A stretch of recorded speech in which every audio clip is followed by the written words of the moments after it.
أيها الإخوة المسلمون، إن المسلمين يهتمون بأداء الصلوات الخمس في شهر رمضان كما أنهم يهتمون بالصيام في أيام رمضان والقيام في ليالي رمضان. أيها الإخوة المسلمون، إن الصيام والتراويح إنما هو بميزات رمضان بشكل الفريضة والسنة المؤكدة، وأما أداء الصلوات الخمس بالجماعة فهذا من وظيفة كل مسلم في كل يوم وكل أسبوع وكل شهر. فالذين يهتمون بأداء الصلوات الخمس في رمضان ولا يهتمون بذلك بعد شهر رمضان فهم مقصرون في شأن الصلاة. أيها الإخوة المسلمون، اهتموا بأداء الصلوات الخمس في جميع العمر. بارك الله لنا ولكم في هذا الاهتمام، واجتنبوا عن المعاصي كلها ما ظهر منها وما بطن. أعوذ بالله من الشيطان الرجيم. يريد الله بكم اليسر ولا يريد بكم العسر ولتكملوا العدة ولتكبروا الله على ما هداكم ولعلكم تشكرون.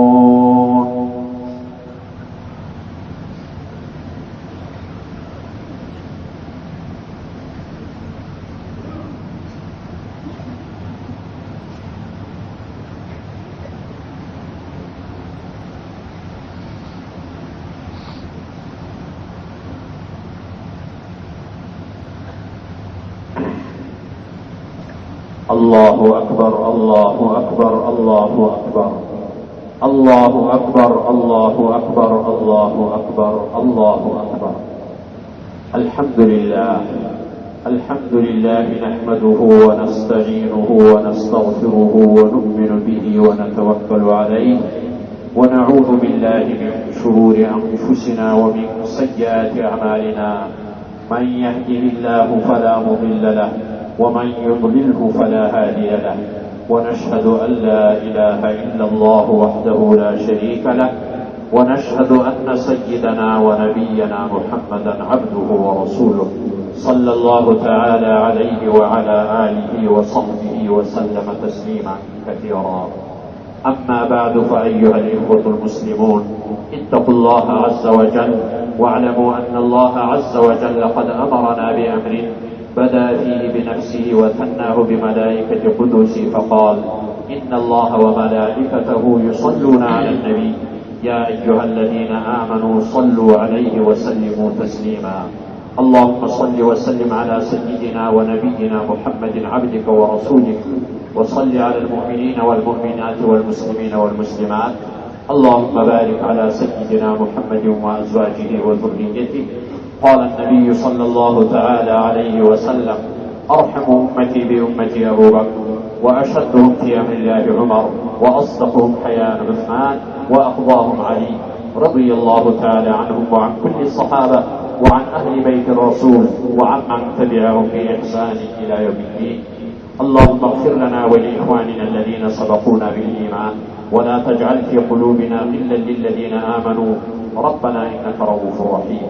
اللهم انصر الإسلام والمسلمين والذين يجاهدون في سبيلك في كل مكان. اللهم ثبت قلوبهم وأقدامهم. اللهم انصرهم على عدوك وعدوهم. اللهم انصرهم بآلاف من الملائكة منزلين.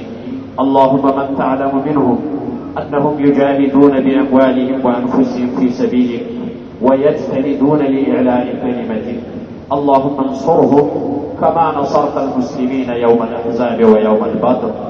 اللهم انصرهم بآلاف من الملائكة منزلين. اللهم ثبت قلوبهم وأقدامهم.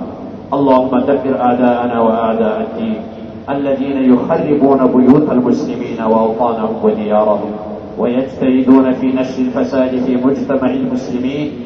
ويدخلون أراضي المسلمين وبلادهم ظلما وعدوانا من اليهود والنصارى والهندوس والمشركين. اللهم إن قدرت لهؤلاء الأعداء الظالمين المعتدين الهداية فاهدهم إلى صراطك المستقيم، صراط الأمن والأمان والإيمان والسلامة والإسلام. وإن لم تقدر لهم الهداية وهم لا يجتنبون عما يقومون به من الظلم والاعتداء، اللهم فأنزل بهم بأسك الذي لا ترده عن القوم المجرمين، وأهلكهم كما أهلكت عادا وثمود وفرعون وقومه وأصحاب الفيل، وأخرج المسلمين من بينهم سالمين وغانمين. اللهم احفظ هذا البلد باكستان وسائر بلاد المسلمين وجميع المسلمين الساكنين على وجه المعمورة من كل مصيبة ومشكلة في هذه الدنيا ويوم القيامة. اللهم من قام بعمل صالح في أي صورة كانت في هذا الشهر المنصرم المبارك شهر رمضان، اللهم فتقبل منه عمله الكريم، واجعل أعمالنا خالصة لوجهك الكريم، وتقبل منا صيامنا وقيامنا بفضلك يا رب العالمين. اللهم اغفر لنا ولإخواننا الذين سبقونا بالإيمان، ولا تجعل في قلوبنا غلا للذين آمنوا ربنا إنك رؤوف رحيم. عباد الله رحمكم الله، إن الله يأمر بالعدل والإحسان وإيتاء ذي القربى وينهى عن الفحشاء والمنكر والبغي يعظكم لعلكم تذكرون. اذكروا الله تعالى يذكركم وادعوه يستجب لكم، ولذكر الله تعالى أعلى وأولى وأعز وأجل وأهم وأتم وأكمل.